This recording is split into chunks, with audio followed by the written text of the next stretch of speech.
Buenas noches from Leon, Nicaragua. I'm Scott Allen Miller. This is Nicaragua Live. It is not our normal night. It's Monday. We're doing a live because I had a question to answer, and I've been busy working today, but this is a perfect time to do a live with having real questions. So we're doing a topical live tonight. This is not our usual live. If you're looking for our regular, big, long form live that we do, that is Thursdays. Be sure to tune in and join us for that. It is a lot of fun. This is really more of a daily with a topic that we are doing just in a live format. So if you're joining us, excellent. And if not, you might be watching this at another time. We are going to be answering a question or having a response for a viewer who left a question or comment, I suppose, just the other day, 3 days ago, and I wanted to respond, and I thought this was a good format. So just leaving a note so that they know I am doing so. Gives them a second to get in here, although I don't expect them to make it. But Brian Watson is here. He says, yo, yo, yo. So I'm going to read. This is from Oscar Nika. He says, and this is 3 days ago. And it's on response, Nicaragua for me, why I chose this life. He says, as a Nicaraguan myself who has always lived and continue to live in Nicaragua, I'm conflicted between being a welcoming person, we are usually very welcoming people, and knowing that what you call expats are coming to live here, your immigrants, which is not correct, right? The vast majority of them are expats, not immigrants. There are very few immigrants. There's very few expats, let's be fair, but there is essentially no immigrants coming to Nicaragua, right? So we have a number of videos about that. If we were to call ourselves immigrants, that would be technically a crime in most cases. I am an immigrant. So I can say that. I am legally an immigrant. I am technically an immigrant. But the vast majority of expats that are coming here are expats, right? So these are not words you can banter about in English. There is absolutely no using immigrant when it doesn't refer to a permanent resident.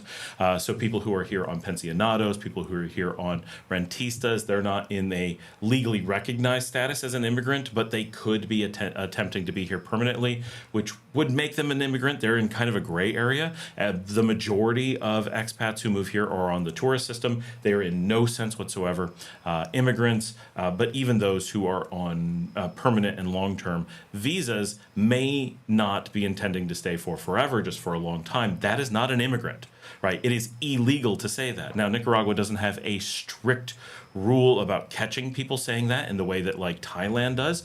We just had a video a few months ago about this. This is a very important differentiation. We are not immigrants by and large. That is absolutely incorrect. And using that term will create confusion because Americans know, Canadians know, English speakers know they're not immigrants in most cases. And when you are, like me, we certainly know that we are immigrants, right? And calling people immigrants just makes people feel like you're confused. Now, I understand that in America, they often use the term immigrant incorrectly for the purpose of doing harm.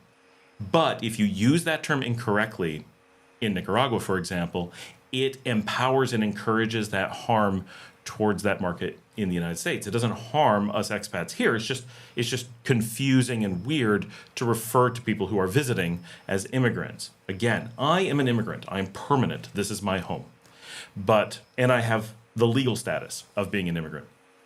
I have the paperwork from the Nicaraguan government. Very few people have that. And very few people are seeking it, right? Let's be clear. That's not what they're generally looking for. A person who comes to a country for a number of years, that is an expat. A person who's a digital nomad, that is an expat. A person who is visiting long-term, that is an expat. People who are making a permanent life, that becomes immigrants. Speaking of, we have Janet who just hopped in, who is an immigrant like myself, but by and large, people are expats. They are, in some cases, they're not even that. They're just visitors, right? People who are, for example, snowbirds are not technically expats. We refer to them as expats because they behave like expats, but they are not people who left their home country. They're people who are traveling for extended periods of time, typically seasonally, for example. So if you're someone who comes and goes, you act, you behave, you affect the market like an expat. So we lump you into that. And I think in many cases, the government lumps people into that. It's just useful from a statistics perspective. But they are not expats or immigrants. They are visitors. right? So there technically is another category based on behavior. And a lot of the people that we normally call expats aren't even expats, right? It's probably something like 25% of the people we refer to as expats are not expats at all, just tourists, just visitors. And then of expats, right? And it's also important, there's never a time, and we had this on a video recently, it is never, ever possible to state that someone's not an immigrant, but not an expat, but an immigrant. That is always wrong, no matter what you think. All immigrants are expats, but not all expats are immigrants. It's always okay to say expat, and technically, even if you're, just a tourist, but it's always okay to refer to a permanent or a long-term person as an expat. You can only refer to the expats that are permanent as immigrants. Being an expat implies you're permanently outside of your home country. Being an immigrant means you are permanently inside your new country, right? Those are two different things. They overlap. Obviously, you must be an expat to be an immigrant, but very few expats are immigrants. So I just want to be really clear here. This is not something that you can say you're immigrants, right? That implies you're not sure who you're talking to, right? Because there's almost no one on my channel who is an immigrant. There's a couple, like Janet, but very, very few.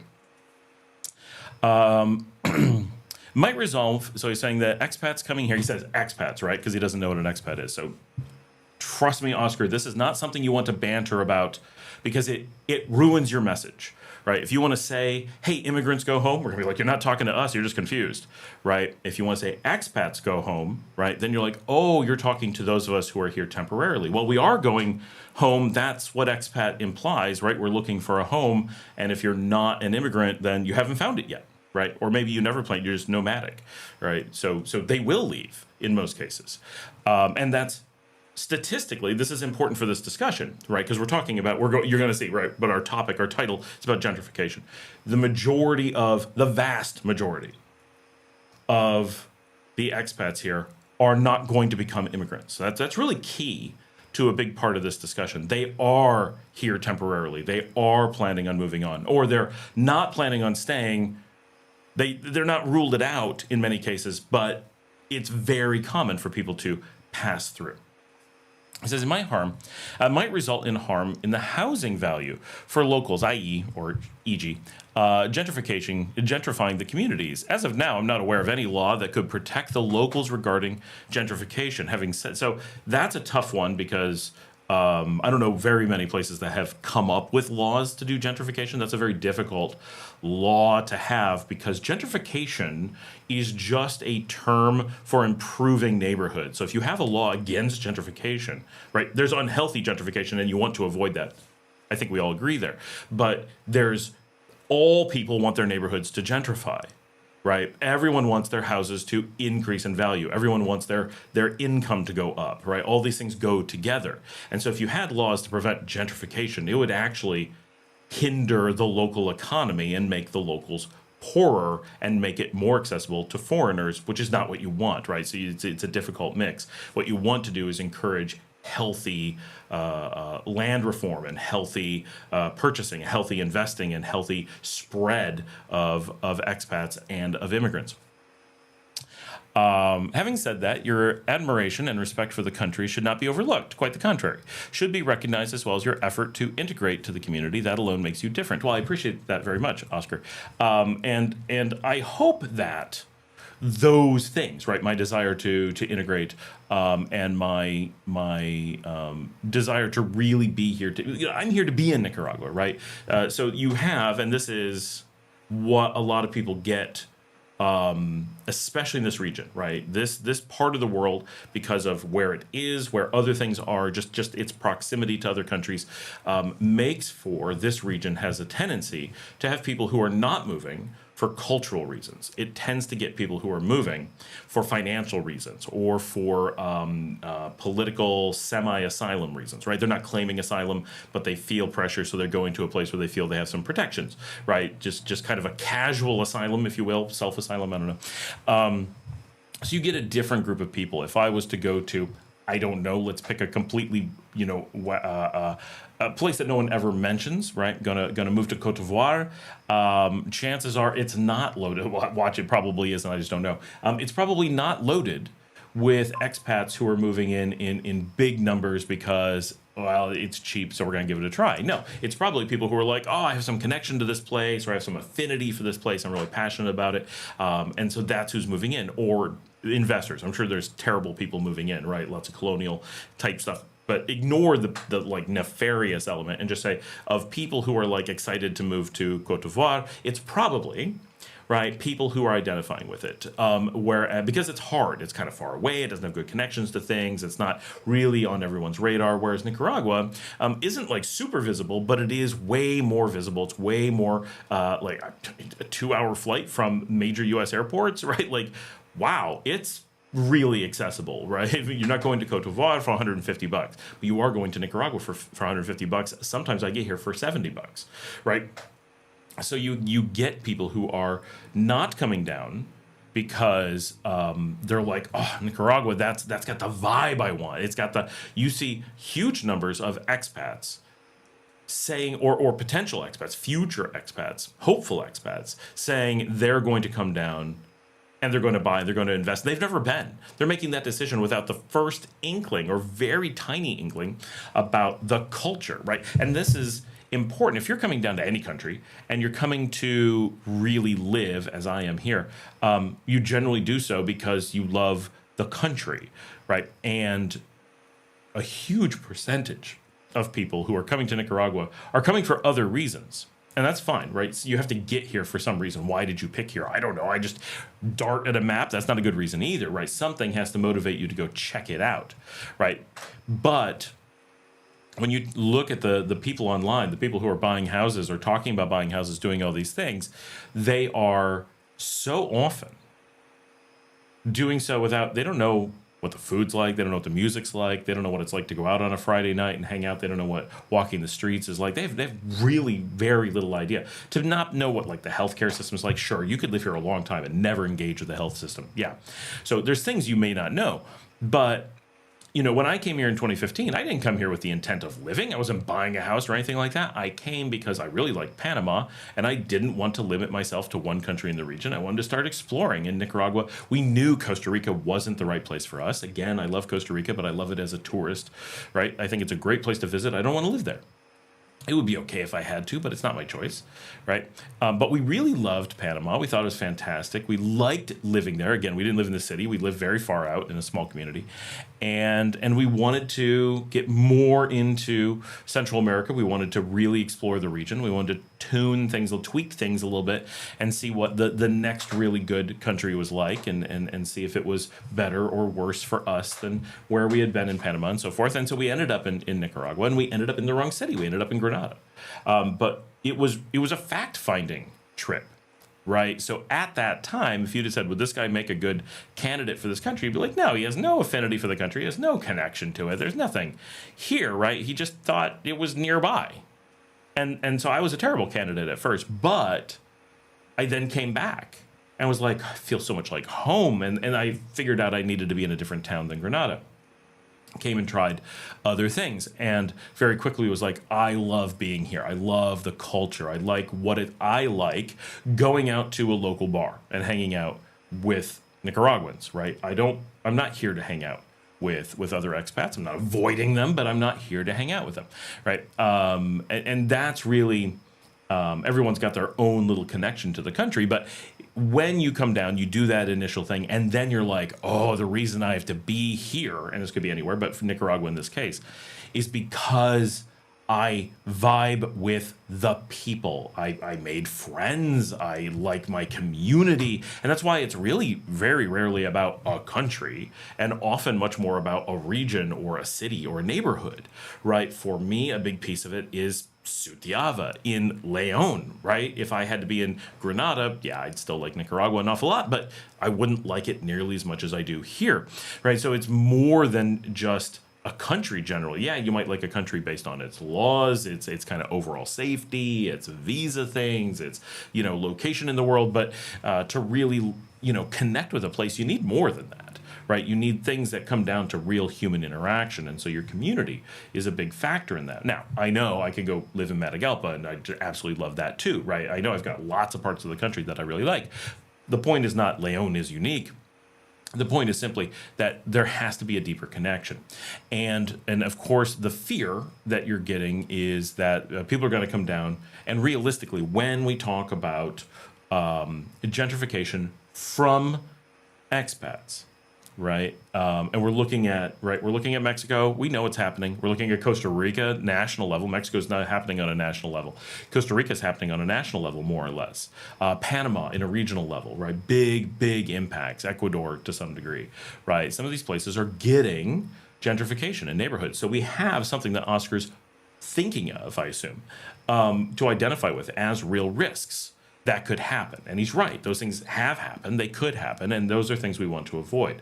So what is driving those things? In nearly all cases, right? When we're looking at the Tulums, the Cancuns, the Panama cities, the Costa Rican coast, what is driving those things? Well, generally, it's expats moving in groups together. And often it is snowbirds. Snowbirds are actually one of the bigger impacts because they're here part-time, but not all the time. The immigrants are actually much less of a risk, right? Immigrants have to live here for forever. So they're much more likely to integrate. It's the expats who are transitory but long-term. They're your biggest risk. And the snowbirds, the people who have big impacts but are not really tied to the community. So actually, I'm going to keep harping on this, but I cannot stress how important it is to use these terms correctly in everything in life, using the correct terms, right? Honesty is important. And if as soon as someone says it isn't, right, that's why we ended up shutting down the expat WhatsApp group, right? I can't stand when people are arguing that the value of honesty doesn't matter anymore, right? Like I'm not going to have this argument. So it's actually the expats that are the biggest risk. Immigrants are very low risk, and especially in Nicaragua, immigrants are heavily vetted. Expats are loosely vetted, and that's natural anywhere. But the immigrants, there are mechanisms to try to make them not be problematic, right? Now, they're kind of under the hood black box mechanisms, but they exist. But the nature of immigrants actually has a lot of protections built into it, not 100%, right? You can see this. I'll flip this. I don't know if Oscar's familiar with neighborhoods in the United States, but there's regions that I lived in the United States. I lived in Little Salvador, right, in Dallas. And that is a neighborhood. Now, it didn't gentrify, right, because it's a group of people who are living in proximity to each other, expats, right, an expat community. But it's an expat community who generally has lower than average income rather than higher than average income. So that doesn't tend to drive gentrification. It actually tends to kind of do the opposite a little bit, but only the tiniest bit. So I lived in that community, and the point is not that it was a risk of gentrification. The point is that there are natural reactions of expats in the United States as well, where we called it Little Salvador because the majority of people were from El Salvador. There were a lot of Hondurans, there were a few Mexicans, quite a few Guatemalans, and a sprinkling of Nicaraguans. I don't know why Nicaraguans avoid Dallas, but they do for whatever reason in that group. But the CA4 tends to send a lot of people to that particular neighborhood, with El Salvador having the strongest representation. So it's known as Little Salvador, and it is a expat community. And I say expat meaning expat. There are plenty of people who were immigrants and planning on staying, but there are plenty who came because they wanted to work for a number of years and so forth. I don't know how many of them were which, and I don't know if they knew themselves, but expat is always accurate. I don't know that they were immigrants. I can't call them that, right? I knew some, and I knew they were immigrants because I knew them personally, but that's, you have to know someone personally to have that information. Those who were permanent, right, have a tendency to integrate quite a bit, typically. But it is true in the United States. If you get a Central American expat enclave, as I lived in, more or less, there is a lot of hanging out together, doing things together, and staying to some degree apart from the surrounding neighborhoods and city. And our local restaurants, everything was in Spanish. All the food was very similar to what we eat here. Our local grocery store, well, I don't know if it would be a super, but it was definitely a super mini. And Carniceria on the corner was basically what you would find here, right? Very, very similar culture to Central America carried on. And they were able to maintain that. And that's probably a good thing. And in the United States, that doesn't create a ripple effect of problems. That's probably a really nice benefit, because people from outside that community are able to, because there's a lot of them, are able to come visit and learn a little bit about Central American culture, learn a little bit about Central American food. It was easy to stop into our local restaurant and experience Central American eating with a lot of Central Americans and connect and talk and have cultural interaction. So there's value to that. And right on our corner, on the very first corner outside of Little Salvador, was Venezuelan restaurants, right? So there was a whole community of like-minded people close by. In reverse, we carry a much bigger risk. One is the obvious, and this is a very trite thing, and of course this is not completely true, but Americans don't carry a lot of culture, right? Of course we have culture. I'm American, right, and I have some culture, but the culture that I bring is much looser. It's not as strong of a culture. And I don't know how that could be measured, right? So this is my personal opinion. But while, some people are like, Caucasians do not have culture. That is not true, right? That's obviously just a racist statement. But if you do look at like how deeply impacted are a lot of Europeans by their culture, I would say Europeans probably really similar to the rest of the world. But when you get to United States and Canada, I think you start to find, it's such a short time period in one place with such a mingling of people from, it might be mostly Europeans, but from all different parts of Europe, right? And you put that together and you lose a lot of that. And even I, with a really strong Swiss background and having been connected to a Swiss enclave and still living in a place where my ancestors 400 years ago came, my connection to my old cultures is still really weak compared to if I was living in Europe, right? And I have this I have this Swiss thing, and I have this Dutch thing, and I have a little bit of Scottish thing. And I have this, I go to Europe, and I get it, and I feel kind of connected, and I come back, and I'm like, everybody I know is a different culture. Like, my parents were very, Swiss, Dutch, and Scottish. And so I get a lot with but I didn't grow up that close to my extended family. I was close, but I wasn't physically close. They were hundreds of miles away. And this is a normal American story. There's exceptions, but generally Americans are like, we just don't have this really tight familial bonds. We don't have this deep, 1,000-year history kind of thing. It's all been broken because of the way that our history has. So for Americans and Canadians, we really don't carry, on average, I don't believe, anywhere near the cultural identity that, for example, a Nicaraguan would. And so when we come to neighborhoods here, we're not bringing a really strong identity. We tend to bring this really loose, we're just kind of not Nicaraguan sort of identity, which is not a great thing in general, right? If you were a Nicaraguan community in the United States, is here's a really small community of Nicaraguans, and Americans can go visit that community and be like, it's kind of like visiting Nicaragua. But when the opposite happens, it's not like you're going to visit America. It's kind of like you're like, here's just a bunch of people on vacation. It's very different. That's just cultural. But when you have those groups and they have, on average, a much higher income, you have this risk of gentrification because those groups start to hang out with each other. They start driving up prices. And the fear, of course, is that it's going to end up like San Juan del Sur and that the prices are going to go way up. And the reality is that the prices in San Juan del Sur are not that high. They're trying to make them higher because they're trying to be able to sell their homes and such. So there is a real attempt at it in that one limited location.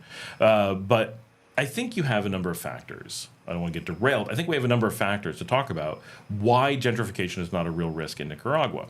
And the first is that we need to look at statistics. When we're talking about Mexico and Panama and Costa Rica, we're talking about either isolated communities in Mexico, mostly that were engineered for this purpose, right? We know there are some places like Mexico City that are suffering from a huge number of expats impacting their communities. That was not planned. But the majority of places that we talk about with problems in Mexico are Cancun, Cozumel, Tulum, and so forth. Those places were engineered by the Mexican government to be gringo havens. These are places for gringos to go in huge quantities and just who cares, right? No Mexican wanted to live there. those that do are only there to get jobs to service the tourism industry, and it is just this purpose-built piece of Mexico to keep the foreigners from going into the rest of Mexico, right? Which is not a bad idea. It makes money, and it protects or buffers the rest of Mexico. So they've done that. So as a foreigner, we tend to look at Mexico through a lens of these places, and it looks awful, right? And those places are awful, but that's their job, right? Well, if you go to, Guadalajara, you don't have that impact, right? Are there expats? Yeah, there's some.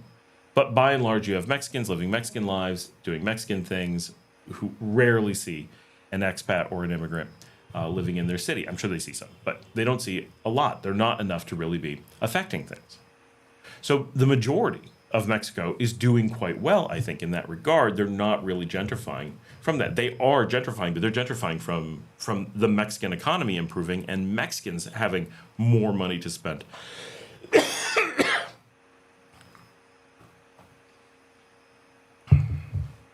So they are gentrifying, but a completely different factor. Costa Rica is the real fear. But Costa Rica is very different than Nicaragua. So let's look at Costa Rica. So Mexico, we kind of explained. Costa Rica is the most extreme in the other direction. It's a very small population, much smaller or reasonably smaller than Nicaragua. So that is a different factor right there. It has a different number of expats and immigrants, right? We don't know immigrant numbers in most cases, but we generally know expat numbers. Here in Nicaragua, the expat number, those that have filed in some way, is really close to about 5,000 people. We could be off by a little bit, but it's in that kind of number, right? And the government doesn't know exactly how many. No one really knows, but work with 5,000. It could be 2,000. That would be crazy. It could be 10,000. That would not be unreasonable, but it's in that ballpark. When we're talking about Costa Rica, we're talking about hundreds of thousands. Okay, so we're talking 10 or 20 or even 50 times more than Nicaragua. Possibly even a little bit more. It could be as high as 100 times, but I don't think that's likely. It's probably way more than 20 to 40 times. But when you think about 20 to 40 times, and you're talking about a population that is 30% smaller, then the number of expats per person in Costa Rica could be 60, 70, 80 times higher, right? So these are crazy numbers. And Costa Rica is about half the size of Nicaragua physically. So even if you're not thinking about buffering it in a population perspective, and you're just saying, well, what if I want to drive away from the expats and be somewhere that I don't have to look at them? Well, in Costa Rica, sure, there's still lots of empty space. There's lots of green areas. It's not overrun with people, but it has way less open space than Nicaragua does. Nicaragua just has about 50 to 80% more open space per person than Costa Rica does. So all of these factors come together to make a very different picture. Also, Costa Rica's economy is based on tourism, and they work very hard to encourage it, right? That is what they do. Nicaragua's economy is not based on tourism, and they're not working hard on encouraging it. They try a little bit, but they keep it pretty minor because it's not a good investment, not the way that it is for Costa Rica. So, and they've watched Costa Rica, and they're like, that's what we were trying to avoid. So they're not trying to copy that, right? They're not looking at, I know Costa Rica likes to present this picture of everyone wants to be us, but no one wants to be Costa Rica. There's no country I've ever heard in a government perspective or in a population perspective where they're like, wow, Costa Rica, I wish we could replicate that. No, everyone goes, that's a warning sign. It's not the worst. They've got some good things, but we don't want to end up there. We want to learn from them and end up with some of the good stuff that they got and not some of the problems that they got, right? So everybody's trying to learn from it because they are definitely the tourist leader. So we're talking about orders of magnitude different in these things currently. Now, the fear really comes from this perspective that Americans and Canadians are flooding out of North America and just heading to Nicaragua because it's the obvious place, right? If you're coming from the United States, why would you go to Nicaragua? Well, the real question is, why would you go anywhere else, right? It's the most welcoming. It's the lowest cost in the region. It's the long-term safest option. It has the lowest arbitrary detention. It has no upswing in crime. It has no upswing in cost. It's reasonably buffered from inflation. Everybody's got some, but it's doing well. It's got the strongest largest economy in Latin America. It has the brightest future. It's on the best trajectory. It has the best infrastructure. It has the most infrastructure development going on, and on and on. There's a lot of reasons. It's the most welcoming, easiest to go to, etc. Why would anyone go anywhere else? That's a great question, and I don't know why people are going somewhere else. That's not true. I do know why, because they don't research, right? They don't do their research, and so they either let marketing people or sales brochures or just cluelessness drive their decisions. This is humanity. It's how it works, right? It's not a surprise. It's not a, whoa, I can't believe they do this. This affects everybody. It's not unique to any population. So what's really important here is that, one, there are not Americans, Canadians flooding out of the country. Are they leaving in numbers higher than they were previously? I'm not even sure that's true. I think that it probably is, but it's not like people imagine. Here, especially here, Nicaraguans think, why would any Americans stay there? Of course they're going to flood out. But that's not really how it works, right? The people who are going to flood out, if there was going to be a big wave of people leaving, and there was, it was going to happen some time ago. And it did. But it was over. All right, the people who wanted to leave, the people who were on the edge, the people who were capable of leaving, the people who were brave enough to leave, or however you want to look at it, their thresholds were hit long ago. Now, you're way past the point. There's no additional trigger to make people leave the country. There's this frog in the boiling water thing where, like, yeah, things might be getting a little bit worse. We hear that consumer price indexes continue to rise. We hear that home availability continues to decline. But day to day, these things are really small, right? Oh, it's 0.01% more expensive today than it was last week. Does that sound good? No, it's not good. Is it a big deal? No, I don't really notice, right? I went to McDonald's last week. It was $4.55. I went this week. It was $4.60. Did I even pay attention? No, right? So that's happening, and people don't really care. So yeah, from time to time, there's someone who's like, I've just had enough and I'm leaving. That's always going to be the case. The bigger thing is every so often someone turns 18 and was ready to go at 15 or 16 or 17, and they've just been waiting for their opportunity. But that's a tiny percentage, right? So you don't have this big wave coming out, right? We don't have a reason to actually expect it, nor do the statistics bear up that there is this big number leaving. There are people leaving, and there's constantly people talking about leaving, but talk is cheap. The number of people who actually put their money where their mouth is pretty low. Once the rubber hits the road and you've got to pack up and leave, most people are just scared. They're scared for their income source. They're scared as to what it means to live abroad. They never considered it long term. They have never really researched it. They don't know firsthand people who've done it that they know. They know my channel, but they don't know me, right? So like, this guy could be anybody, right? I worked for him. I don't even know if he's a real person, right? He could be AI these days, right? So those kinds of fears are out there. And they keep people from moving. There's just the fear of the unknown, the fear of change, or family holds you back or whatever. You have all these factors. And so the average person has so many factors that the average person doesn't make that leap.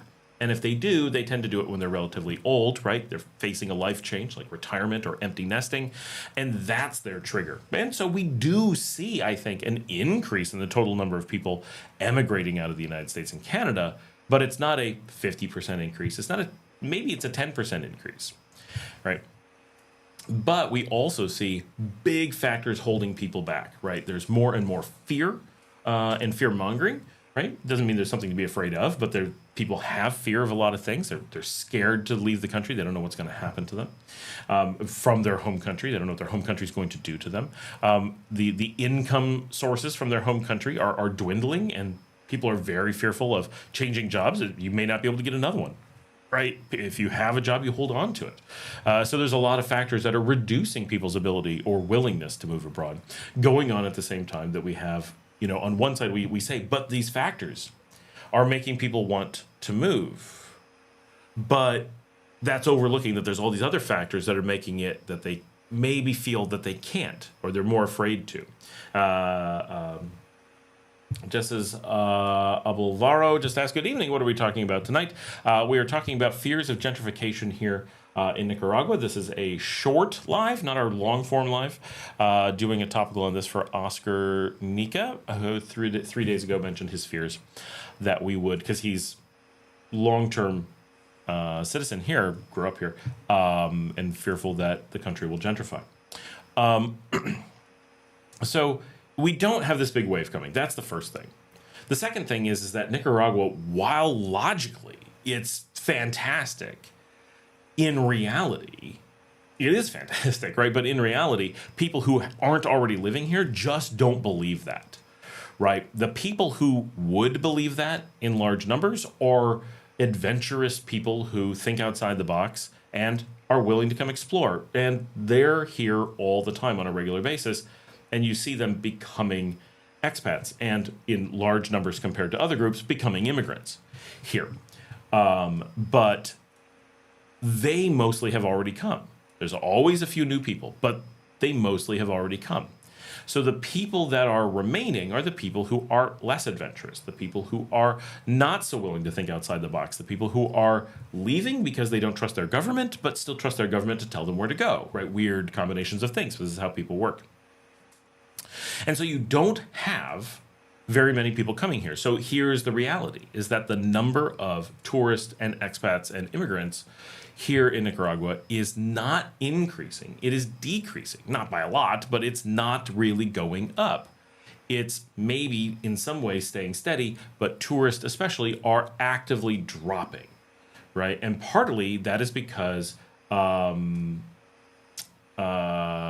they are fearful of what's going to happen to them back home. So even like snowbirds are like, maybe we shouldn't do this anymore, or maybe we shouldn't do it right now, right? So you're seeing people drop off. And then you do see some of the opposite, for sure.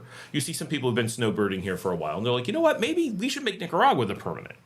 And then you've got some people, like I know, that are making the shift up from Costa Rica. We are seeing a little bit of that, but again, it's very small. The people who pick Costa Rica rarely are willing to look abroad. You say, well, they picked it, they learned, and now they want to branch out. That makes sense. And the few that we get, that's what's happening.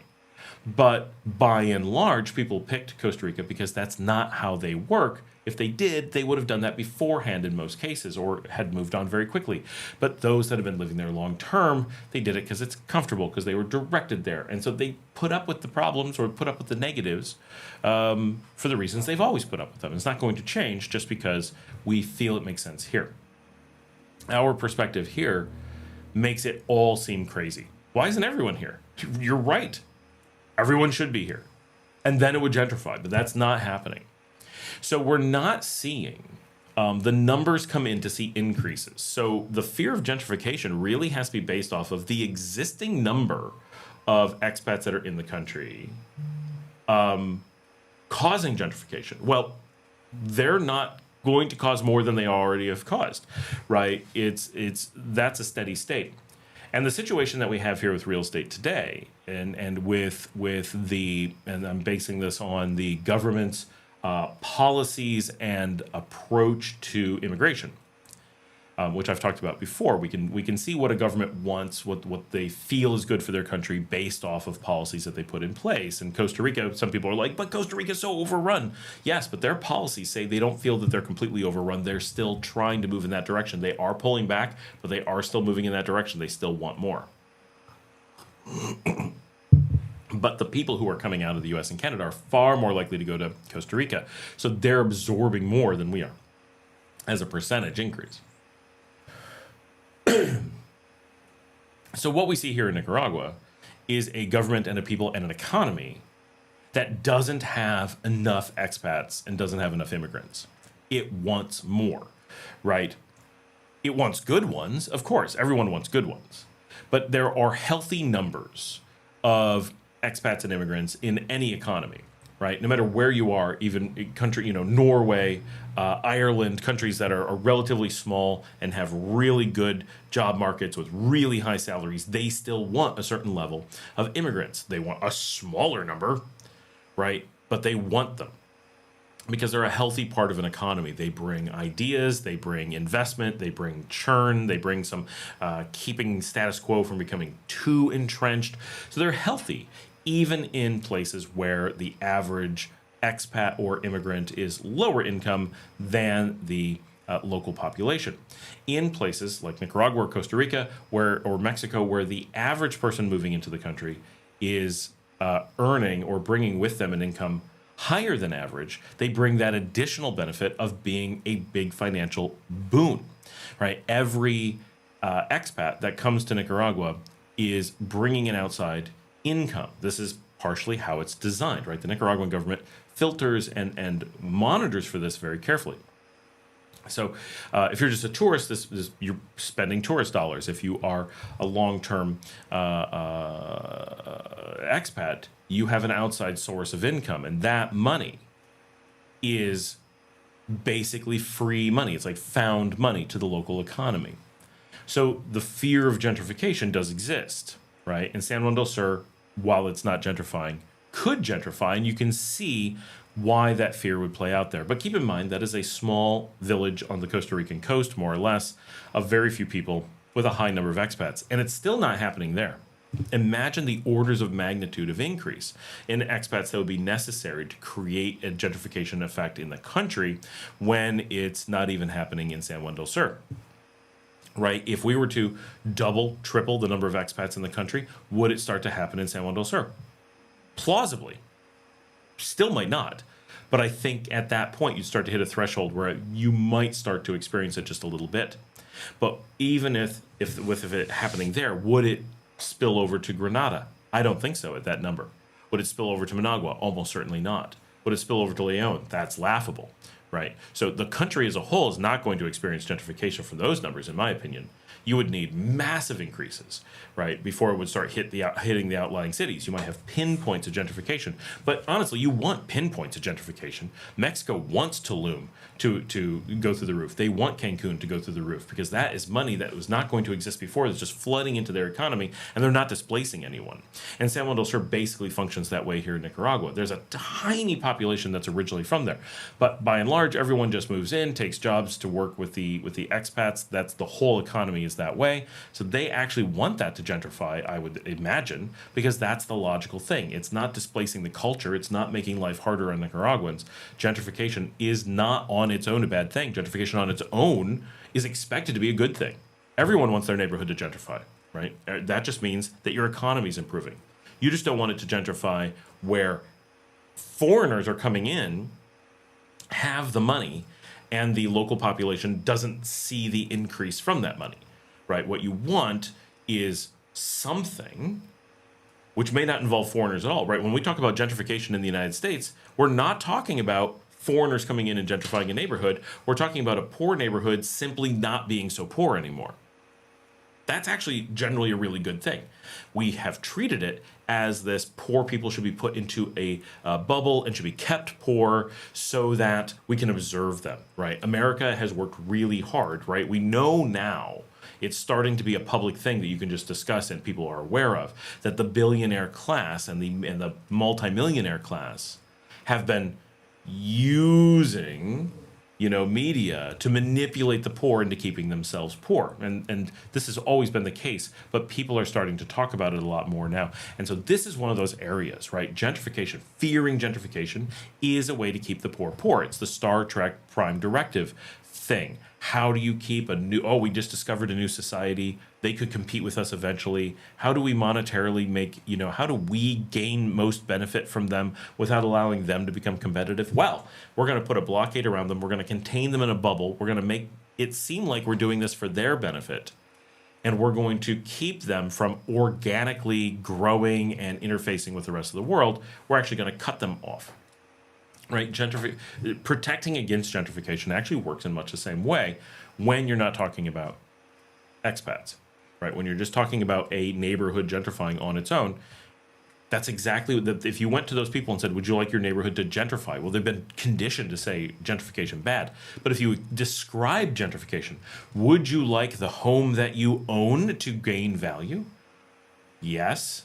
Would you like your neighborhood to clean up and do better? Yes.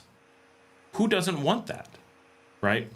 You say, well, what about the people who are renting? What about the people who are transitory? Well, there are always negatives to anything improving, right? If something improves, sometimes someone doesn't get to go along with that, right? But you have two options. One is keep everyone poor, or you let those who can increase. And as they increase, right? So if you take a neighborhood, let's just say Sutiava. I live here in Sutiava. We're one of the poorest neighborhoods in the country. And if we could gentrify Sutiava, again, not with expats, just by increasing the local economy, and suddenly house values are up 10%, right? Well, who owns these houses? Sutiavans, right? So if they're going to sell and they don't have to, then they make the money and they can buy more with it in a neighborhood that isn't gentrified. And then by doing so, they'll help gentrify that neighborhood, right? What we want is people to move around from place to place to place, gentrifying things, so everybody gentrifies and everybody wins.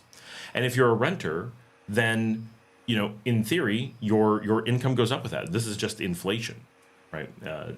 Playing out. If you don't gentrify, it means inflation is destroying your neighborhood. So it's really actually a good thing, right? It's just, do you want your neighborhood to improve? Well, yeah. Okay, but that's called gentrification. Oh, no, I want it to suck forever. No. And the reason that gentrification becomes so fearful is because gentrification represents change, and people don't like change. Well, I grew up in this neighborhood. I want it to, you know, I want that little place on the corner to be the little place on the corner for forever. And I want this cheap rental that I have to be a cheap rental for forever. But who actually wants those things? The people who are wealthy and making money off of the poor always want it status quo. And the people who are poor and have nothing to lose always want change, right? So gentrification is preached as a negative thing because it is the rich trying to convince the poor not to enact change, by and large. So our fear, real fear, is that there will be enclaves of expats that will come in and cause individual neighborhoods to skyrocket in price and make it that Nicaraguans can't afford to live there. So there's a number of reasons. And Oscar says, I'm gonna read this. And now, I'm not aware of any law that could protect the locals regarding gentrification. There actually is. In the United States, the reason that gentrification is such a risk is that by moving into a neighborhood, and because we have MLS and realtors, when a neighborhood gentrifies, it's not just that it goes up in value, that it improves. It is also that the United States taxes you based on Jesse, actually, I talked earlier about why it's not actually going on in Mexico the way that people imagine. It's very isolated, and they're actually doing good gentrification. I had a whole thing on that. Watch from the beginning. I covered it. In the United States, when a neighborhood gentrifies or is perceived to gentrify, the government comes in and charges people for that, right? And so homeowners in a gentrified neighborhood pay more taxes by massive amounts. So let's say you bought a home for $100,000 and the government decides your house is worth $200,000. You haven't sold it, you haven't done anything, and you've been paying your taxes all along. Suddenly your taxes could double, right? You don't earn more money. Your house didn't improve. You did nothing, but now you owe a whole bunch more in taxes as if you made money. That's very difficult. Now, the government has a reasonable argument for that. Well, the value of your house has gone up. But it doesn't actually know that. It's just guessing that, right? Now, here in Nicaragua, we don't have those concepts. We don't have a house value concept. We don't have an MLS. We don't have a thing where somebody bought a house over here and this other house became more expensive. It doesn't work that way. We also have very, very, very, very, very, very low property taxes. And so in the United States, your property taxes can be crippling, even normally. And so if something gentrifies and you don't want to sell your house, or worse, you can't sell your house, gentrification can put you in a position where you could be forced out of your house because you're no longer able to afford to live where you always lived. But that doesn't happen in Nicaragua. The way that the laws work here with property taxes is normal. The United States has a unique problem creating gentrification problems. To most of the world, it's not a real risk. So if we came into Sutiava and let's just say I win, I won the lotto, I got whatever it is, $50 billion in the United States. The numbers are just crazy now. And I came into Sutiava and I'm like, I'm going to spend all my money in Sutiava. I'm just going to buy 50% of the properties and I'm going to make them into really nice houses, right? That would cause gentrification for sure, obviously. right? That should be obvious, right? Suddenly new restaurants are going to pop up because I'm putting in big houses, presumably not leaving them empty, right? I'm going to sell them or rent them something. And so everything's going to change because I'm doing all this stuff. But you own a $15,000 house. You owned it 10 years ago. You've changed nothing. I buy the house next door. I fix it up. I buy the house behind you. I buy one down the street. Do your property taxes go up? No. Do you get more expensive busing? No. Does anything directly impact you? Well, maybe indirectly that like the pulperia on the corner that used to be there now isn't, and you may have to go a little bit farther. Yeah, there's little things that may change with gentrification that it's just not the same vibe of neighborhood that you enjoyed previously. That could happen. But will the cost of living, will your mortgage go up? Will your property taxes go up? Will your cost of living go up? No. They will remain low while the value of your house probably does increase, but not by very much, right? So in the United States, if you did those things and you suddenly did this, your $15,000 house might become a $40,000 or $50,000 house pretty easily. But here in Nicaragua, it might turn into a $20,000 house. So you would benefit, but you would benefit very minorly. From that perspective, but you would benefit. You would gain equity. You would have more protection without your life becoming any more costly. So you'd have the option of selling your house and moving to another neighborhood and having that extra money, that extra buying power. Maybe you could get a bigger house or just put some money away for a rainy day or whatever. Or you can stay and live in an improved neighborhood. It's probably safer, although Sutiava is crazy safe now, but it could be safer. There'd be more lights, more patrols, all that kind of stuff, right? You could stay and take advantage of living in a gentrified neighborhood at no additional cost. Or you could take advantage of the gentrification to earn more money, which puts more money into the economy. Everybody wins. So it's very, very different. And so there are laws. There are incredibly powerful laws that keep gentrification from having a negative impact by and large on individuals within a community. The negative to gentrification in that particular situation is if I had $1 billion and was throwing it around in my neighborhood, yes, I could cause cultural damage in that I could buy swaths of the barrio and have the long-term culture that has been entrenched for generations, dozens of generations, could be wiped away because I could buy people out of their culture. Oh, you bought your house for $5,000 to $10,000 50 years ago? Oh, I'd really like to own this entire block. How about you and your family just move, right? We just start making it rain, or as Nicaraguans say, just making it rain, right? Suddenly it's raining cash on people, and people who are like, but I've always lived next to my grandparents, and this is the community that my great-great-great-grandparents like dug out this trench for the drainage system, and they put in this road. All that connection would be lost. So that would be a negative. Those are important cultural things that help tie people to a place. And as Americans, we don't think about them because we don't have those things almost ever. Right? I've never known anyone who lived in a place that had more than maybe 2 generational connection to, we built this building or so. My business partner, Paul, that pops in a lot of the live streams, sometimes he talks about how in his hometown where he grew up, his grandfather owned the corner restaurant that was a bar, right? And it had his name on the building. He had like this, and he has this really tight connection to that. But he left that town 40 years ago, for real, right? 38 years ago. So his connection to it is long gone, right? It's just a memory that there was a little bit of a connection. And that's about it. And that's what Americans are like, right? It's completely different. So we don't think about those things, but Nicaraguans do. And those are things that could be disrupted. But nobody has any risk of something like this happening. No one's buying swaths of the barrio. No one's coming in and being like, we're just going to pay so much money that everyone's going to move out of the barrio. That's not happening at all. Right? How many expats live in Sutiava? The number is something like 5, right? It's tiny, and we all know each other. Alberta Boy is here. I'm here. Winston was here for a few weeks and is gone now. I know one French guy. 4, and only 3 of us are permanent. Right? And I'm sure I don't know somebody. But the number of people who are in Sutiava is so tiny. And Janet could probably tell us that, I'm sure there's one she doesn't know, but she's in Saragossa. She's one expat, not one family. She's one individual immigrant like me in Saragossa. How many more are there? Not many.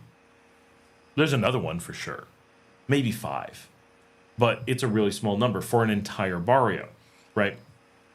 Now, if there were tons of us that we disrupt the culture, that's negative. If every house in our barrios were full and there were people competing for them to be able to be near their families, then even just 1 or 2 of us could have a very minor, and not gentrification, but we could have a negative impact. We could be competing with Nicaraguans for houses, and that's a risk. That's a much bigger risk than gentrification. It's always going to be, right? Because it takes so much less. But, no, Bobby, I think it's actually French. We get both. But the number of times that we see Nicaraguans and Americans or Canadians or French competing for a house is extremely rare. What we actually get is loads and loads and loads of empty lots and empty houses. Every barrio in the city is full of things. There's no buyers, right? This is the reality of Nicaragua. We have a massive problem with our real estate. We need tens of thousands, maybe hundreds of thousands of additional home buyers to come into the country just to get us up to not being in a drained position. You can't gentrify as long as that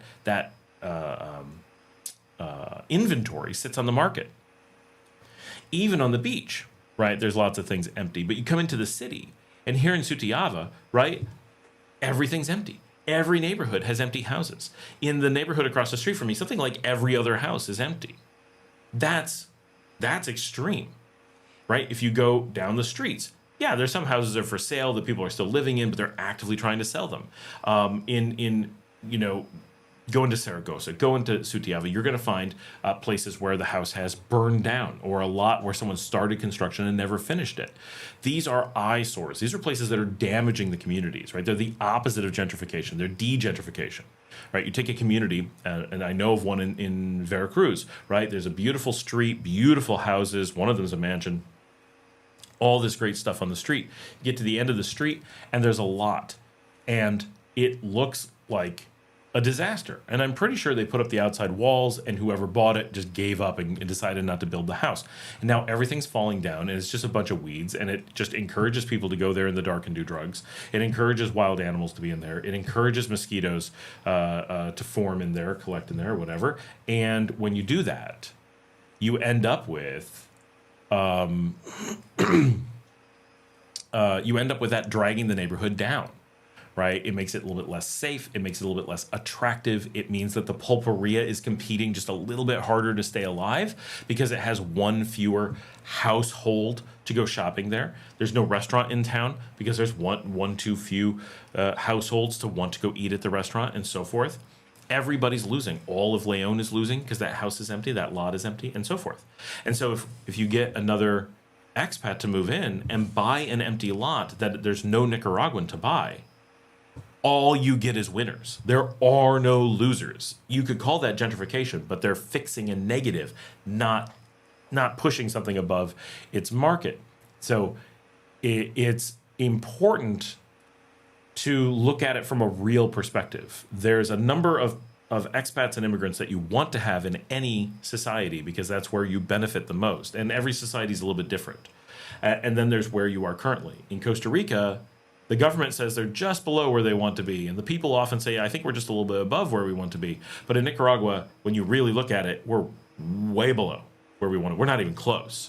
We could take so many more people, and it would never get to the point where we're gentrifying. We'd only be helping to fill in this gap, right? And making big differences. Now, there's some things we can do to improve that. And one of the things that I like to do, and I haven't been able to do recently, but I love doing, is going out for walks and showing different neighborhoods and talking about how those neighborhoods could use someone as an expat or an immigrant coming in and buying a home or renting a home or buying a lot and putting something in there, not a business, but a residence, because we get our best values for us, really personally. I feel the best value, but our best ability to give back to the country happens when we spread out, right? If we're all in one spot, we can drive up the prices where we are and really not hurt anybody, but we're barely helping the country, right? We may still help the country.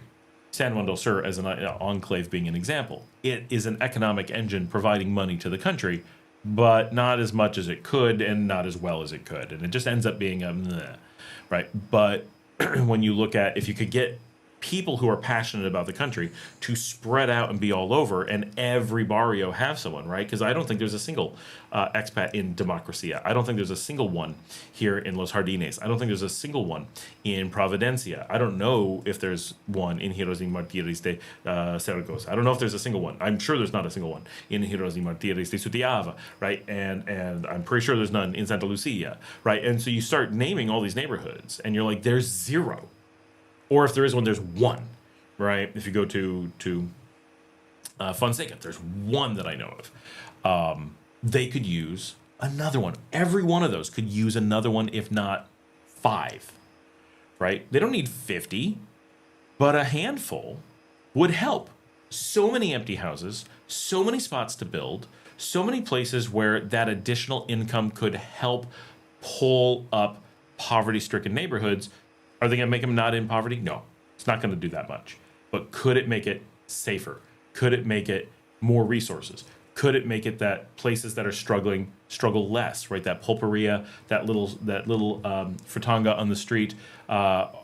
If you're just buying one meal a week, that's a couple dollars in that cook's family's income that they didn't have before. They're going to appreciate that, right? It makes a positive difference. Get out and support your community. And so it's really important to be mindful of gentrification. Of course, it's something we don't really want to be causing in a bad way, but it's also important that we never let it discourage people from coming to the country, because we need so many more, right? Because the number we have is so small, and because it's not increasing. We're not on a trajectory to have a lot of people. We're not in a trajectory to have more people.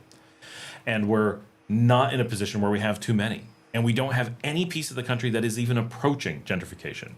And we have specific problems, big ones, that expats specifically address, right? We have 2 major economic things hitting Nicaragua internally, right? Externally, like, oh, we got embargoes, we got, all kinds of sanctions and all kinds of things that make it difficult. Those could, if those went away, right? External forces could stop punishing Nicaragua for being free, and suddenly it would be better. Yes, we understand that. But inside the country, we can identify how that plays out as 2 major problems.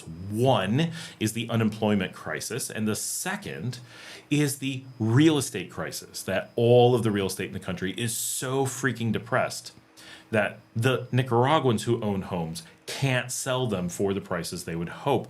And so there's no turnover, which hurts the tax base. And there's no turnover, which makes it that Nicaraguans who have equity tied up in homes are stuck with it. And the more they're stuck with it, the more it becomes a panic if they need it, and the lower they have to sell it for because they're in a non-bargaining position. Nicaraguans suffer from this, right? They need gentrification. They desperately need it, right? To get money into the pockets of Nicaraguans. So those are 2 things. Expats specifically address those 2 things. For every some number of expats, and it's probably about 2, for every 2 expats, it creates a new job. And it may be higher. It could be as many as every expat creates a new job. And it may be even higher than that. It could be that every expat creates a couple jobs. I am an extreme case that I directly create tens of jobs just for me. But I also, by going out to eat, by having, doing things in the community, eating food that comes from Nicaragua, that's creating jobs at restaurants that I don't directly hire, creating jobs on farms that I don't directly hire, creating jobs at hospitals that I don't directly hire. I may be creating a lot of jobs, but I know that I'm actively hiring a number of people that would not be hired if I wasn't here, right, at all. And they just work for me, right? So that's an extreme case, but the average expat is going to be really close to at least 1-to-1. So if we're short tons of jobs, every expat that moves in is creating a job, pretty much. Then every expat that buys a house that otherwise couldn't sell is helping to take the pressure off a collapsed market. And one, that money goes into the economy under normal conditions, and the tax money from the exchange goes into the economy for sure. And it takes pressure off so that they're able to move more houses, right, at higher rates, so that Nicaraguans are able to bargain at all, right, on their property. And so these are very important factors. And so, it's good to be worried about gentrification, but it should never let us be in a position where we're actively concerned about expats and immigrants coming in. It is the opposite. We desperately need them because that is one of the direct ways that we can improve the two biggest economic hurdles in the country. And this is a country where essentially all of the hurdles are economic, other than the obvious huge colonial power trying to overthrow the government. We can't really affect that, right? We can't really do anything about that. Outside of that, the thing that we can actively do to help the country is to take the pressure off the economic situation in whatever small way we can. And one of the most powerful tools that we have is to move here and to have our spending go here. And I think that it's hard for Nicaraguans to really see. It's easy to go, well, someone's here and I imagine that the prices are going up because they're here. But that doesn't really happen. But what they don't see is how many people are getting paid because we're here, right? When I go out to a restaurant and there's 2 tables in a restaurant and I'm there and now there's 3 tables at a restaurant, that restaurant made 50% more money that night, right? And it's less likely to go out of business. And it hired more waiters and it paid their cook and they bought more food from a farm or a ranch in Nicaragua, right? Like all these things get a little bit of that money.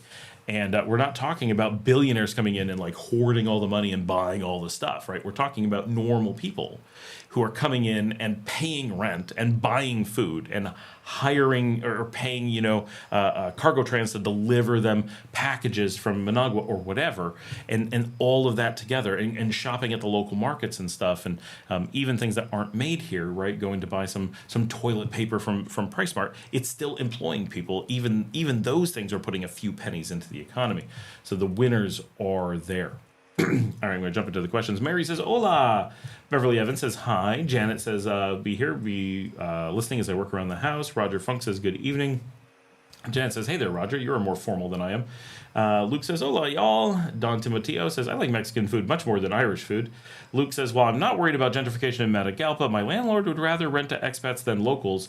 We take better care of stuff and pay on time. If enough locals do business like this, yikes. That is true. However, I would say, Luke, like, that is bad, right? I agree 100%. We want locals to get priority, at very least equal to expats, if not priority. However, it is, again, there are so few expats that while that's a bad behavior, we don't ever want to see that. It's also not impacting, like, could you find a Nicaraguan who was not able to rent that place because of that? No, because there just aren't expats lining up and displacing the Nicaraguans. That could happen, but we're not in that position at all. My dad says, hi, here for a little while. Good evening. We're talking about tonight. My little brother just got back from Nicaragua. He loved it. No longer believes in the American dream. That is awesome.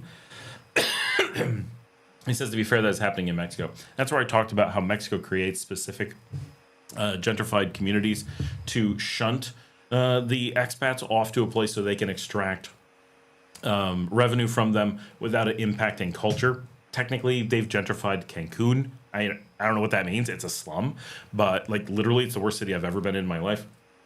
But it's not at all displacing a culture, right? Gentrification is only negative at all in any way whatsoever in a situation where it displaces people who were there, whether they're losing a cultural connection or they are becoming unable to afford to live where they always lived, which is kind of the same.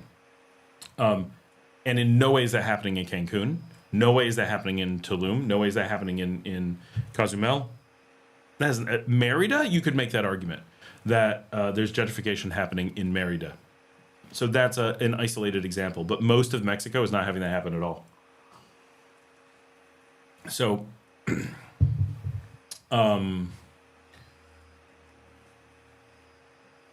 you'll find isolated cases of it, and Mexico City is going through a little bit of it, but it's just isolated neighborhoods, right? You're talking about one of the largest cities in the world. They could absorb millions of expats, but isolated communities will have problems, and then some others will be unaffected completely. He says, what is the average price of buying an old house in Granada? There's no way to know. Like, literally no one knows. Even the government doesn't know. But, and like, that could mean anything. But my guess is probably about 400,000. But I'm completely pulling that out of my behind, so take it for what it is. Edwin says, hey, Scott, it's Monday night. How's your point of view on the massive power outages in Texas, Georgia? Those are just, it's hard to really fault the U.S. for big outages because of weather-related issues, because this is tough, and Southerners just don't handle problems well. There, we said it. But it's true, right? They get snow in all those places regularly. How does the power grid fail? It's just incompetence for the most part. In some cases, yeah, this is an extreme storm, but when's the last time that an extreme storm took out the power in Nicaragua? Not as long as I've been here. But Americans just aren't as good at infrastructure as Nicaraguans, so can't really hold them to that level. This is a big storm. We'd expect it. It's just life in the United States. Bobby says, French-Canadian? No, it was French. Lending Look says, San Juan del Sur already feels like that. I would argue that it only feels like that on the surface.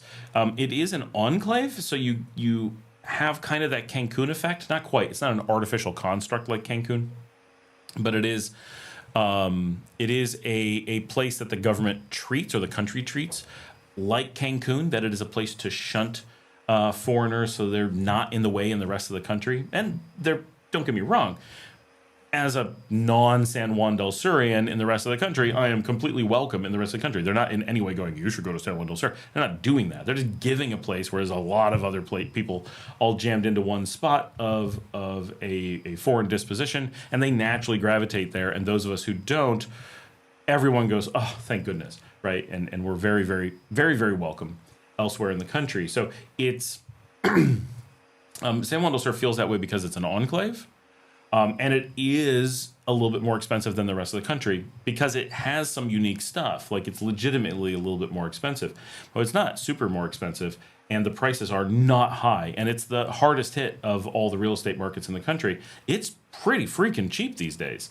So it's a great example of how far we are from gentrification, that it's de-gentrifying in reality. During this month in Pista Suburbana in West Managua, 1 kilometer east from Carretera, sewer entrance, there's another private housing construction in progress. It's good, by the way, but people criticize the fact that the cutting of trees are in high level. Oh, that sucks. Yeah, Managua's got a lot of trees. That's pretty awesome. Don Timoteo says, I see random expats in the strangest places. That's part of the fun. When there's an expat in, like, Calvario, Chinandega, you're like, what are you doing here, right? And then there's a good story. Oh, I found this neighborhood because, I met this girl, and so I decided to live here, and now I'm just part of the community, and, and it's like this wacky life in this funny community or whatever. Edwin says, well, today, just the 2026 the school year has begun. Noon and 5 o'clock rush hour traffic will be wild, and traffic police officers will have a lot of workload these days, starting at 5 a.m. Luke says, there are so few expats in Matagalpa, I believe I'll hold the title of El Gringo de Guanuca for quite some time. My dad says, good night. Night, Dad. Love you. And so, yeah, and like Luke is in one of the main spots. So, yeah, San Juan del Sur and Granada have more, but Leon and did I say Granada and San Juan del Sur have more.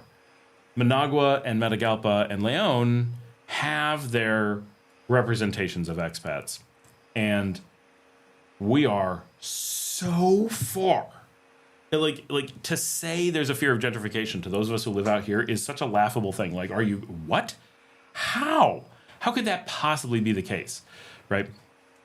That is not what's happening. And there's so many empty places that everybody who has any land at all is like, please start buying things, right? Today, every day, Nicaraguans are, and this happened to me today, right? Come out and look at this spot and try to tell expats about it. Maybe they'll buy it, right? Because there's no Nicaraguans to buy it, right? In today's case is a farm. And yes, I'm going to go film it for you guys. At some point, we're going to have it on there. It's 20 manzanas before someone asks.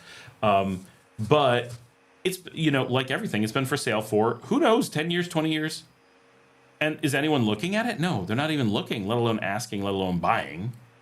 So people are like, please put it on the show. Please get the word out that there's something available. And get one of these people who buys abroad and doesn't actually do their shopping, doesn't do their homework, and just foolishly throws money at it. Please get the word out there for that, right? Why? Because they're desperate to get things off the market because all their neighbors are on the market too, right? Everything's for sale in almost all cases. So, finding buyers is very, very difficult. Richard Johansson says, I seen one other expat when I was in Huigalpa for Christmas. We made some weird eye contact. And I've still not been to Huigalpa. I really need to get out there. Yeah, it's...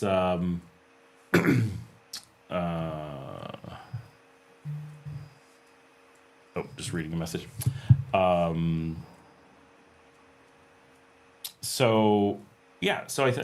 Luke says, I've asked for a roll call from our Matagalpa page for who is actually in the Departamento. So far, I know that Jason Green and myself, Arthur and Frederico both moved. It's true. And I'm in that group, and I'm not there. And I think Janet's in that group, and she's not there. For expats, what's the best city to live? Oh, this is Edwin. For expats, what is the best city to live in? Granada, Leon, Chinandega? I can tell you it's not Chinandega. It really comes down to what an expat wants. For most expats, I think that for the average expat, especially the expats, the non-immigrant expats, which is a correct term, a non-immigrant expat, which denotes specifically which ones they are, pretty typically, San Juan del Sur and Granada are the best places for them. Right, because they're not looking to integrate. They're not looking to become permanent fixtures. They're not looking to become part of the community. I'm not saying it's good or bad. I'm just saying that's reality, is that the average, the 50% mark, the median expat wants to be around other expats. So those places are going to shine for them. And Ometepe is okay. Manuel just said, hi, everybody, from beautiful Ometepe Island. My first time here. Wonderful place and so peaceful. I do love Ometepe. It's wonderful. And it has a lot of expats. For some people, that's where you want to be. There. Those places where you're around other expats, and so those tend to be the best for them. If you are an immigrant, right, or an immigrant expat, like me, or Janet, then, or Luke, right, then you are,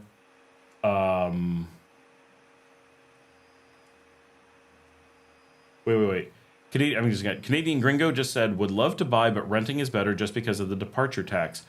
What? Why does buying create a departure tax? What?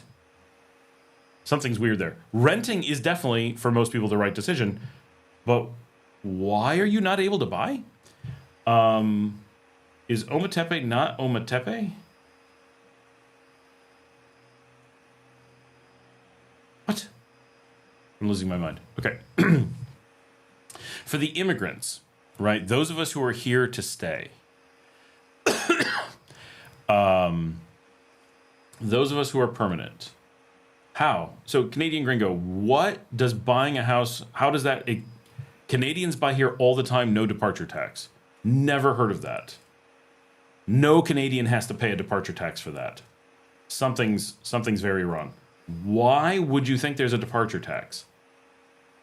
Like, Canadians are the biggest group of house buyers here. So this would affect thousands of people, and it affects. I know so many Canadians. I'm talking to a Canadian on another channel right now that bought a few weeks ago, didn't have to pay a departure tax. So something's wrong, right? There's 100% guarantee there's no departure tax in buying a house. I'm going to finish this other thing, and we'll come back to that. He says, would like to explain, but it's a long conversation. So just so everyone knows, 100% there's no chance that buying a house creates departure tax. That's departure tax is when you give up your Canadianness, and Canadians are completely legally allowed to buy abroad all the time. A lot of Canadians want to leave Canada. That creates a departure tax. But that's the act of leaving. If you want to stay connected, they don't charge you a departure tax. I work with a lot of Canadians, so we know firsthand this isn't happening like all the time, including my own employees. So for the immigrants, those of us who are permanent, the places with lots of expats generally don't make sense. They're generally not what we're looking for, right? That would be very rare. So for the immigrant expats like Luke and Janet and me, places like Leon, sometimes Managua for sure, and Matagalpa, and to some degree Esteli are really the hot points, right? We generally want to have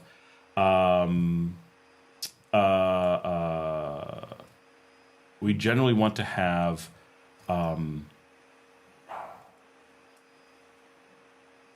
big enough cities to have resources.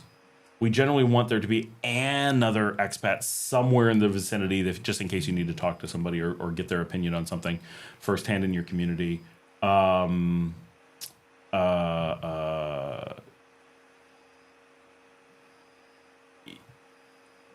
you want like either the beach culture or you want the cooler mountain weather, is generally the things that you want, right? And so places like Chinandega tend to get ruled out. There's no other expats. It's super hot. There's no beach. Hinotega tends to be too small, too remote. It's very uncommon for immigrants to really be seeking complete isolation, because we're already decently isolated by the nature of not being originally from here, and things like that. So we don't tend to look for additional isolation. We tend to get quite a bit just naturally and have to fight the opposite way.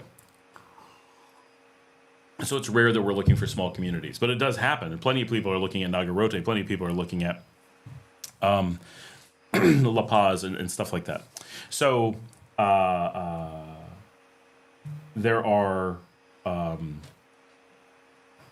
in general factors, those are the cities that really make sense for expats in large numbers, which is still tiny numbers. I mean, we're talking about a total of about 5,000. And out of the 5,000, certainly a noticeable number of them are in San Juan del Sur, and a noticeable number are in Granada. And Managua, being a big city, has a percentage-wise, doesn't affect Managua very much, but is noticeable out of that group. What's left over for the other cities where the serious immigrants go, they're pretty small numbers, but they're pretty much isolated to those.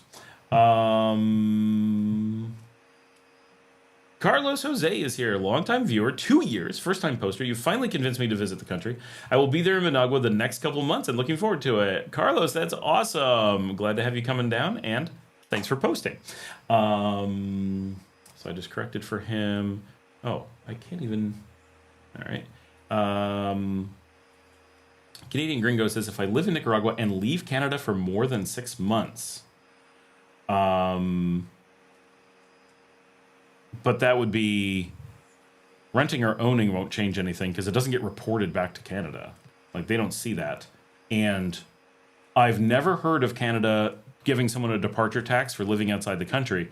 People actually who've lived outside for many years report that they can't get to the departure tax because Canada still claims them. They won't let them go if they have any ties in Canada, including just a bank account.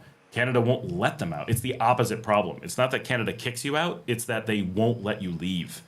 And I mean, every Canadian reports the same thing, that and some are like, it's not that hard, and some are like, it's impossible. But no one says that there's an automatic, and it's certainly not, I went on vacation for 6 months and got kicked out of the country, right? Like, that's, really think about that. That does not happen to Canadians. That is absolutely not what happens.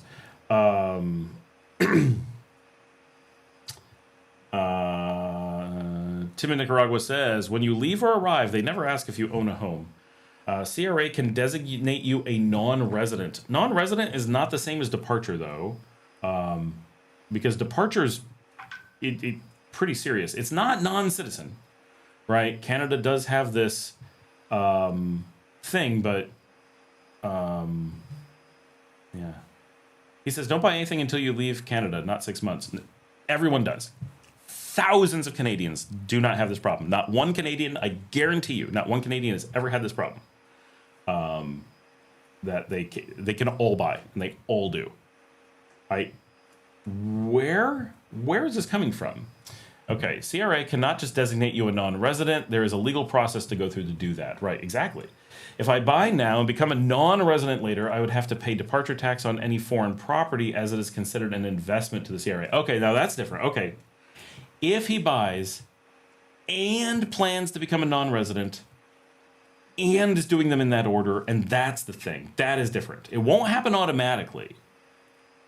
But if you buy, but you also have, so this is the funny thing is you could just then, I mean, obviously, no, it's not that obvious. You could just sell it and then buy it again afterwards, right? Like, what a weird system. Because you could just put it into a company name and then rent it to yourself. Edwin says, well, Managua, unless you go 60 kilometers southward towards Masachapa, Pochomil, you find beach, and Chinandega is to travel 2 hours to Corinto. It's definitely not 2 hours to Corinto. It's like 45 minutes.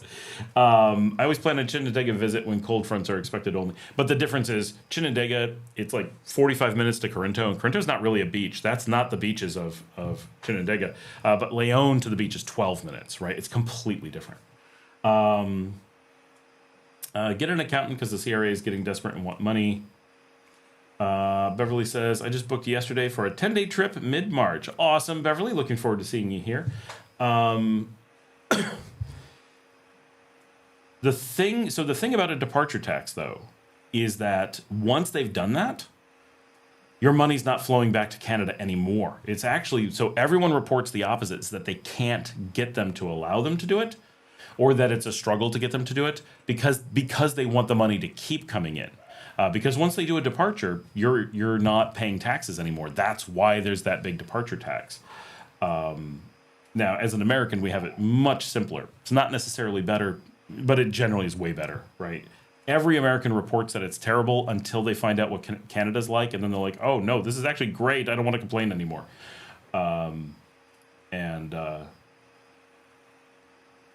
So, well, most Canadians who live here full time don't do the, to the best of my knowledge, do the departure thing.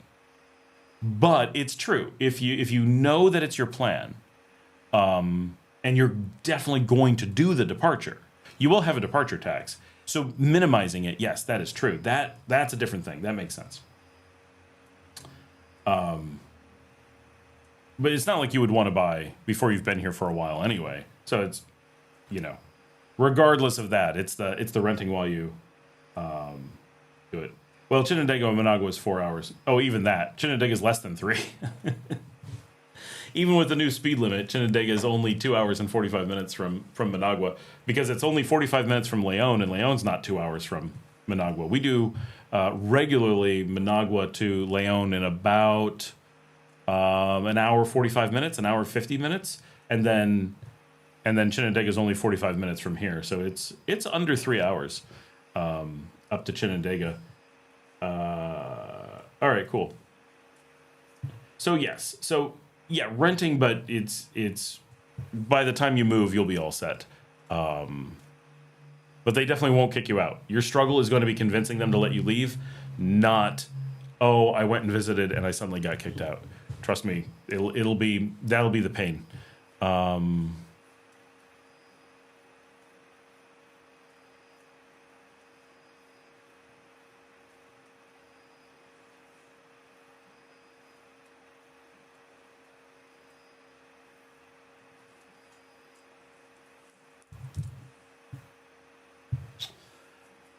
All right, guys, that is, we've gone a little bit longer than I was expecting, but I knew that a topic like this was going to take a little bit to go through. It says not anymore. Are you sure? Isn't it the opposite? They're desperate for money, so they don't want to let people out. It's changing in February. They're going to start kicking people out. Like, we don't want taxes. Get out of here. What is going on in Canada?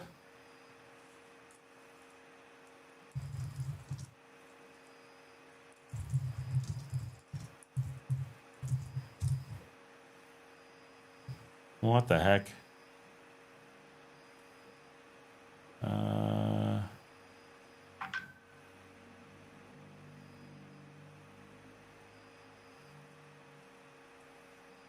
Well, this is Edwin. Well, I visited Leon in December. We left Leon by 7 p.m. and arrived in Managua City by 9:43. Oh, that's because of construction and holiday stuff. But, I mean, we've made it from the far side of Leon to the far side of Managua, crossing both cities in under an hour and a half, in under 80 minutes.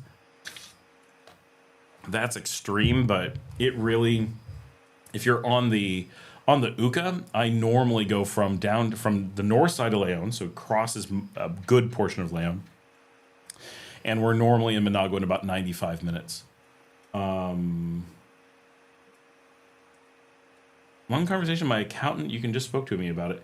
I mean, they probably know, but I can tell you the average accountant in America is flat out lying about that stuff. If you ask the American accountants, and I have a number of times, they're like, oh yeah, you can't do this, you can't claim this, you gotta do all this stuff when you leave, and then you pull up the law and you're like, this is plain English. There's no way to get this wrong. This is in the US, obviously. It's completely separate. I understand that in no way does what happens in America affect what's happening in Canada, but the thing is that American accountants, something like 9 out of 10 American accountants, don't have the first clue how this stuff works, but will tell you because they're supposed to know. They will act like they know. And so we have got people getting wrong information all the time. I actually have to make videos. There's like, your accountant is lying to you, and I'm going to read the government's laws directly to you. And I have people that even argue that their accountant is more versed than the government and that the written law doesn't matter. I'm like, what? That's the degree to which accountants are lying to people. It's crazy.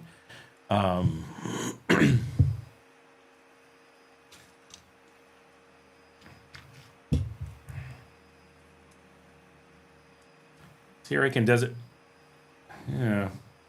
But why would they designate you a non-resident? That's the thing I don't get. What would motivate them to give up all that money, all that tax revenue? That just seems wild.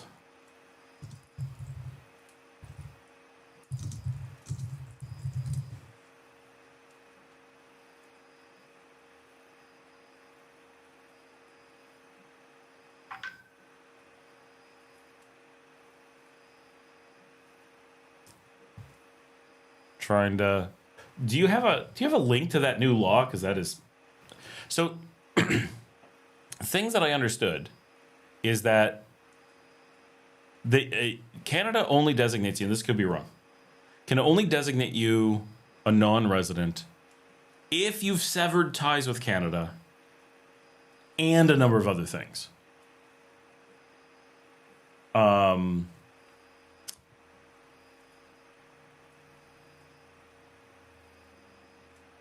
And if you don't do those things, the CRA can't kick you out because you don't qualify. They could kick you out now if that was the case, right? Because you're not meeting the qualifications. Well, in both legs, we took the Nueva Carretera Leon to avoid construction site in Najapa. The one in Najapa is bad, but there's a bunch in the other way too. Yeah, I've been through the Najapa detour quite a few times. The only reason I can think of is once you are a non-resident, you can't use public health and stuff like that. Oh, for sure. They want to cut you off from those things, but they cut you off paying your taxes. So it's like, because you're already not using the healthcare if you're not in the country. A house stocks they can't kick out if Canadian bonds, etc., are all taxable under the departure tax. House stocks they can't get out.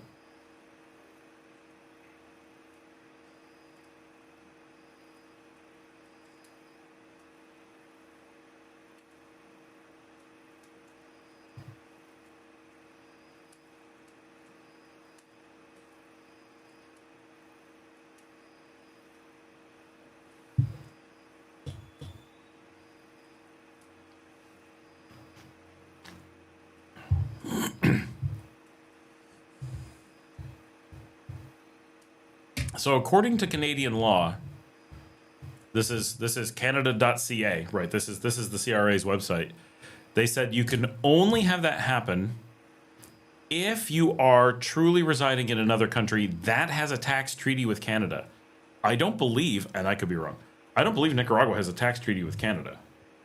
Edwin says, because of empty traffic, but with full traffic will be like an hour, so we took the Nueva Carretera, passing through La Paz Centro, Nagarote, Matare, Los Brasiles before making into Ciudad Sandino. If it's cash, then they can't take it.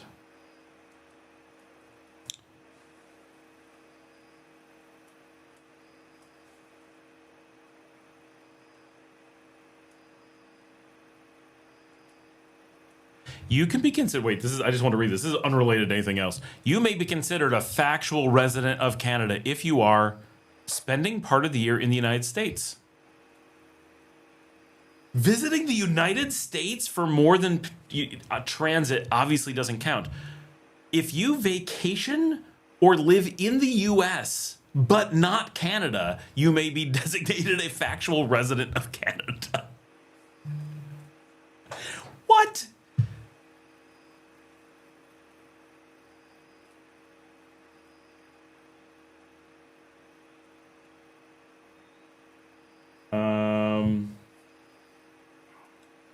Trap is the only thing they won't.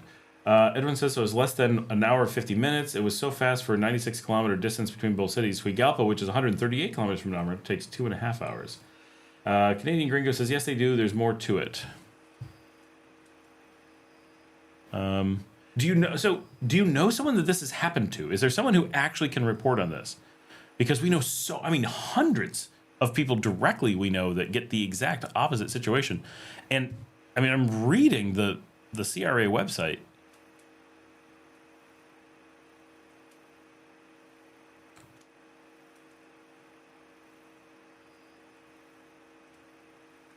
So you could be, so this is important to say, if your circumstances change and you may no longer be considered a factual resident of Canada for income tax purposes. This could happen. Now, they say, for example, so there could be ones that don't. But they say decide to stay permanently in the country where you are working, which you can't do in Nicaragua. So they said where you are working, presumably for a purpose. But then they have other things that maybe would, if you sell your house in Canada, that doesn't, no one I know that sold their house is able to do it. It's good to know. Mid-March is when I will visit, Carlos says.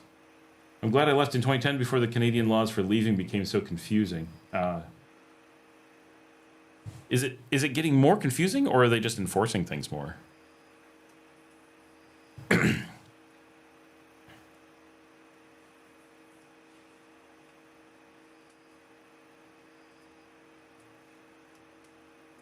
So what happens to all the Canadians who've been living abroad for a long time and are unaware of anything, but have been paying Canadian taxes for a really long time, right? Like that's super potentially problematic, right?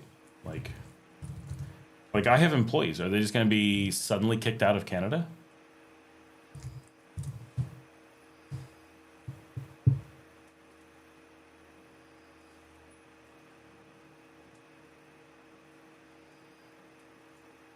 Ah.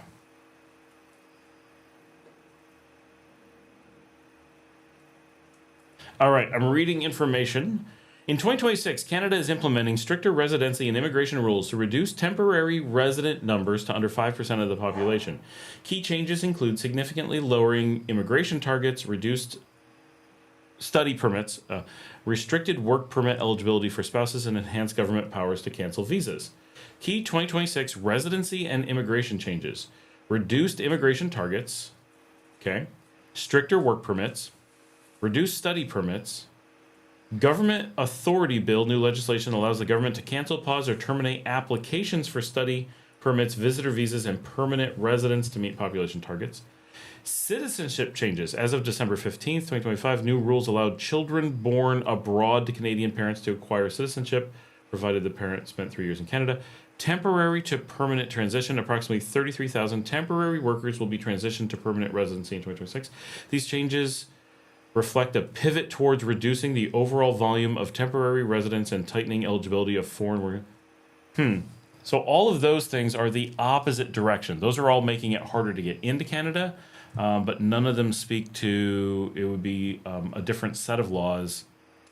So the laws that they just passed, that we just read from there and what we see on the site are doing the opposite. They're making it harder to leave Canada. They're making it easier to be a part of Canada rather than, easier to be a citizen and harder to get temporary in Canada. But those are very different than the situation at hand. It's way more confusing. They have added lots of requirements to legally leave, and lots of things are now very vague. So that's what's weird. Is so Richard Johansson is saying what every Canadian I know is saying. They keep making it difficult to leave. But Canadian Gringo is saying they're making it that it's so easy to leave, it happens even if you try to stop it. Like, that's very different perspectives coming out of Canada. We get the same thing in the US, right? You get some very different views on what's going on. But I'd be really interested if you could find, Canadian Gringo, if you can find any link to that legislation, we'd really be interested in having that as a reference, because that affects people we know. That affects the majority of my audience. That affects the majority of the expats here in country. Like, this affects everybody, right? If that's true, every Canadian here should be panicking, pretty much, because they're all impacted by that. Almost all, of course.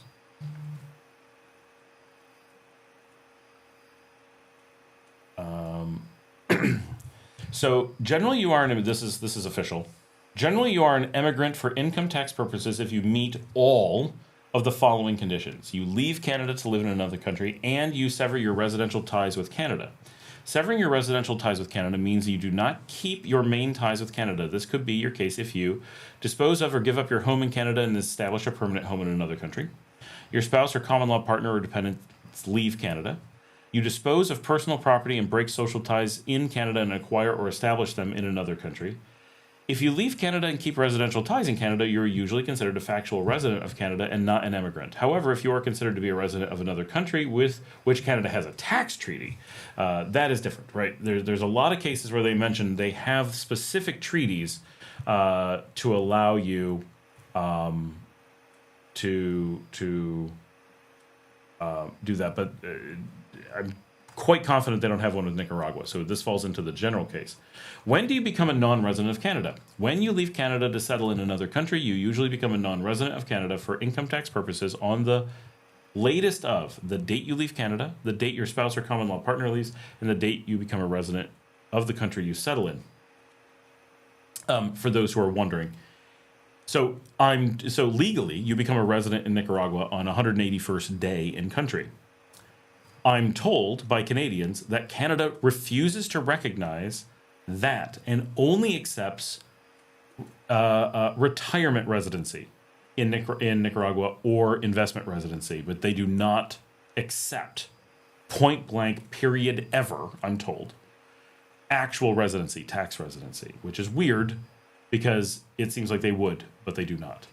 If you lived in another country before living in Canada, that doesn't matter.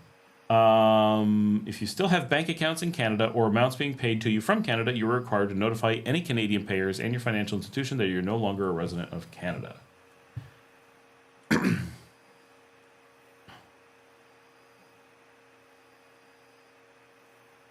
I mean, they do state it in such a way that it does seem automatic if you qualify. It doesn't. One of the things that they don't say is that you have to file and request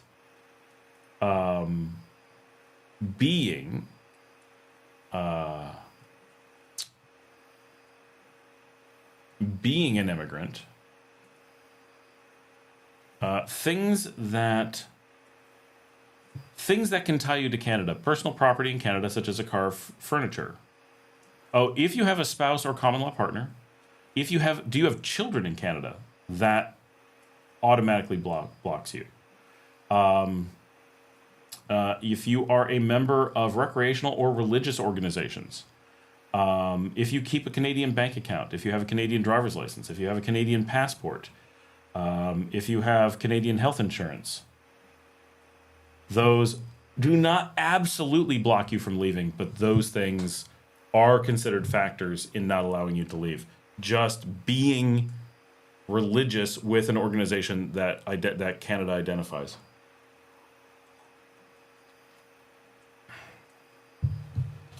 Canada's super weird in how they handle that stuff.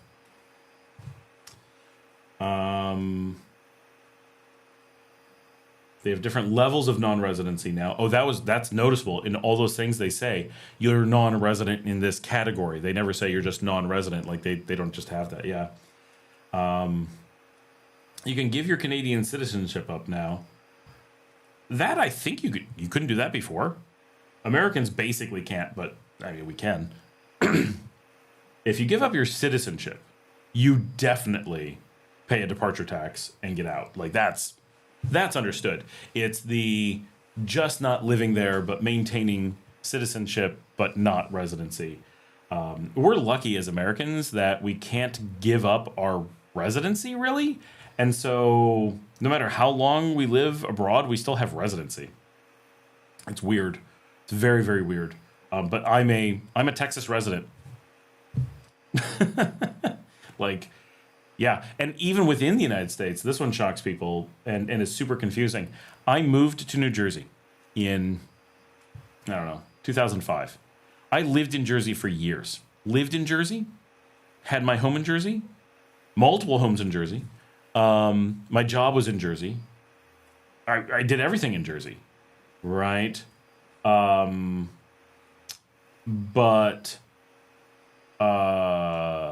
New Jersey wouldn't recognize me as living in Jersey. And so my taxes still went to New York. And I'm like, well, I like New York better. Like, I'm happy to give them my taxes compared to New Jersey, but this is super weird. Why was Jersey so adamant that they wouldn't let me into Jersey? And it was like the weirdest thing. It was like,